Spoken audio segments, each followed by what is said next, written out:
What's up guys, this is Sunny back with another video, and today basically I want to build a budget Hackintosh for you guys. I did pick some parts. Now some of you are asking me, you guys wanted me to build a Hackintosh under $500. You don't care about overclocking it, you don't care about graphic card or anything. Basically you want a basic Core i5 build that compare with Apple iMac 4K 21-inch. So you basically want to get the same performance, but in budget. So yes, I did pick some parts. I did some search and stuff, and I did pick some part that I feel like the same processor Apple is using. So I did pick this almost same processor, the Skylake Core i5 6500. So basically, as you guys can see right here, our total cost is $410.18. Now with $410, we can build a machine that you can do video editing like Final Cut, or you can use iMovie or Photoshop. So basically I wanted to show you guys that you can build a system that will compete with a $1,000 iMac 2015, the 4K one. So let's just go on with this video and let's just go through the parts. So as you guys can see, the reason I went with this processor, the iMac 2015 used the same Intel Core i5 6500 processor, so that's why I went with the i5 6500 processor. I could have gone with the i5 6400, but I didn't. I just wanted to stick with the same spec. So that, as you guys can see, the 6400 has a lower base clock, so I wanted to stay above 3 gigahertz. So i5 6500 is the perfect processor for our build. Also i5 6500 comes with 4 core, so quad core, but no hyper threads, same as the iMac 2015 4K model 21-inch.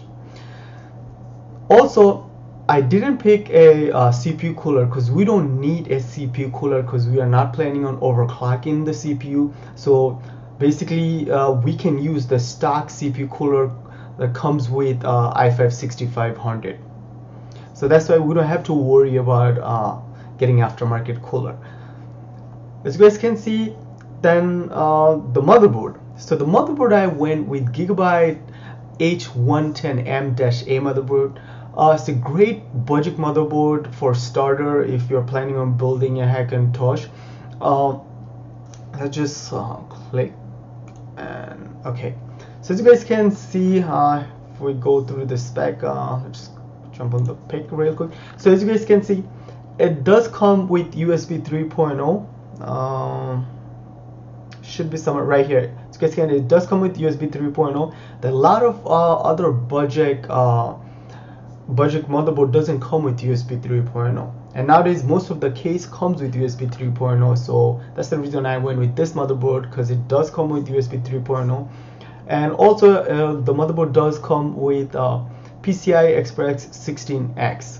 So you get only one PCI Express 16X. You can go with any graphic card you want, AMD or NVIDIA.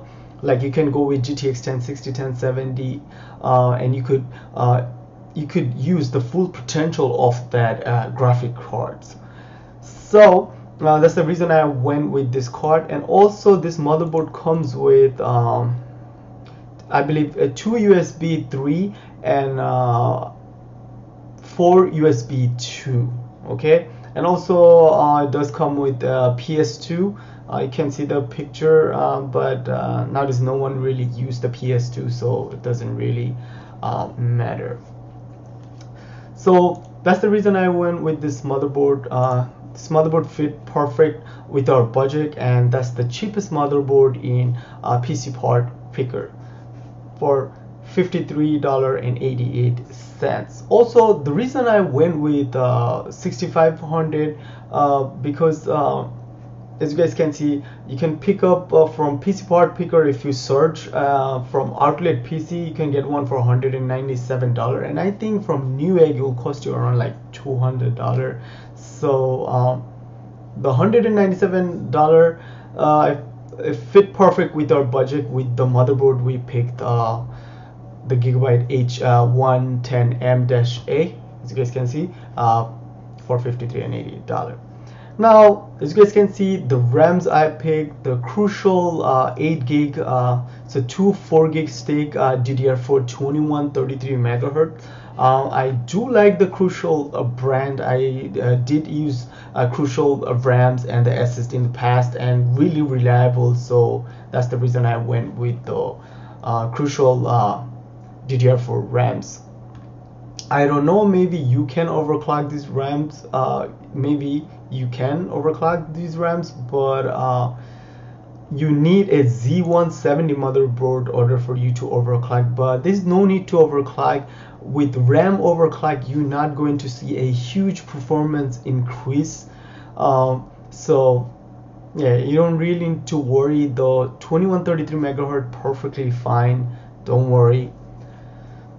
Also, with this motherboard, Gigabyte H110M-A, you can upgrade the RAM all the way up to 32 gigs, as you guys can see right here. So the maximum you can go up to 32 gig.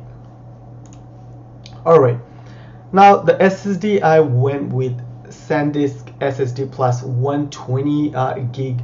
I really do like the SanDisk because I do have some SanDisk SSD. They're almost like 2 years old and they're still running solid. And I'm using SanDisk SSD. I believe I have two 128 or 120, and I have those two SSD configured as RAID 0. So it does perform really well and really reliable. So I do recommend you guys to go with SanDisk. You can go with Samsung or Kingston or any other brand, but for the budget, SanDisk SSD plus 120 gig fits perfect. It's like $40.56. Oh, and also I forgot to mention that the Crucial 8 gig RAMs cost around $37.98. So that's like the cheapest DDR4 RAMs I found while I was searching in PC Part Picker. Now let's just jump into the case.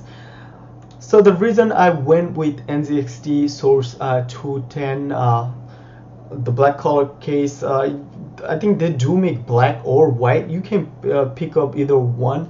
The only one I found in PC Part Picker when I was searching for a case, the black one came out. So I do like the black one. You can pick up the same case with like the side window, but it will cost you maybe $10 more. But like I said, we are trying to stay under $500, somewhere around 400 something. I tried my best to maybe stay under 400, but you're not gonna get the performance if I go with a lower end CPU like a i5 6400. So that's the reason I went with i5 6500. So yeah guys, now the reason I like this case, later on down the road, if you're planning on like going with a dual red, you can feed a dual red in this case, because it does have the mounting place for it, like right up here. So I don't know, the picture is not okay, this picture is really tiny. I can't make it big, but you know, you guys get the picture, right? So yeah, you can fit dual red.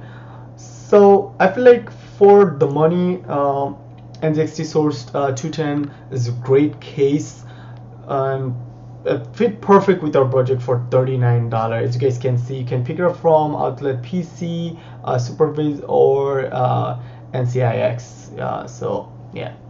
And also the reason I like this case, the case is really light and compact. You can fit a micro ATX motherboard, like the one we pick right here, or you can go with a full ATX motherboard with this case.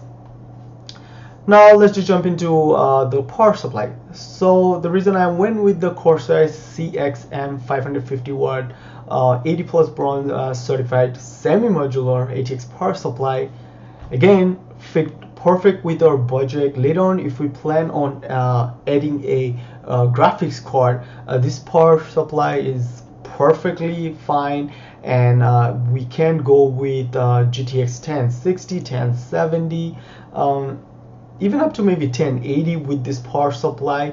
But I do recommend, if you're planning on going up to like 1080, just go with at least 600 watt, because you do have other stuff in your computer like the CPU, fans, you know, a lot of other stuff, so you should always have extra power. But for our build, the CXM 550 watt perfectly fine, and it costs only $39.99 from Newegg. So the total cost of our PC around $410, but that's after rebate. But yes, so $410.18. So guys, if you guys are planning on building a budget Hackintosh that compete and compare with Apple 2015 iMac 4K 21-inch, trust me, this build will definitely give you the same performance, and trust me, you will save $600. If you plan on like getting a monitor, you could get like a around 22-inch or 24-inch monitor for a good monitor for $150 from Newegg. So you do save a lot of money by building a Hackintosh than buying an iMac. So let me just show you guys. So recently I built the same like a build, almost same, but I went with a different motherboard. So I don't know if you guys did watch my video, so let's just jump there. So as you guys can see right here, so that's the video. Let me just kill the sound. So okay, so let me just jump into the parts list. As you guys can see, so the motherboard I went with for my build, because that was like an $800 budget build. Now guys, when I build the system, I use all the used parts. I didn't use any new part. That's why I managed to keep the budget $800. But if you buy all these parts brand new, you will be sitting somewhere around $1,000. As you guys can see my recent video that I made, so the motherboard I went with Gigabyte Z170 Gaming K3 motherboard. Now I got a great deal. I picked up this motherboard from eBay for $70. Also the CPU I picked up brand new from Micro Center for $179, i5 6500.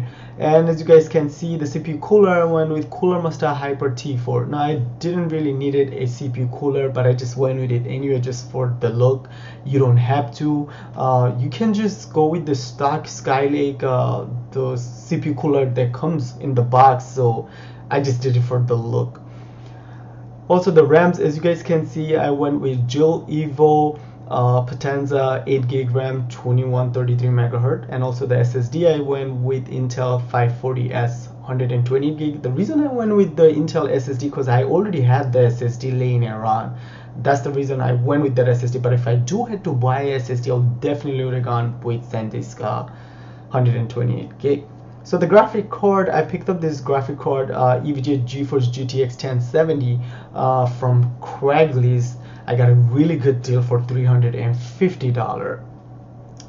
Like I said, that's the reason I managed to build a system with $800. Also the power supply, as you guys can see, it was around $50, and the case I paid around $69, NZXT S340 case. So yeah guys, if you guys didn't watch this video, you should watch. It's a great build. And also let me show you guys my about. So as you guys can see right here, let me just this thing right. So as you guys can see right here, I'm running OS X El Capitan version 10.11.6, and I will eventually upgrade to Mac OS Sierra, but for now I'm just sticking with OS X El Capitan because it's really stable now. As you guys can see, my configure iMac 4K 21-inch late 2015, and the processor, as you guys can see, that's the same processor I'm using, Core i5 6500. And also RAMs I'm using, right now I'm using the Corsair RAMs 16 gigs, but before I was using the 8 gigs. And the graphics, as you guys can see, Intel HD 530, so that's the stock the graphic that comes with Intel CPU. I'm not using a graphic card.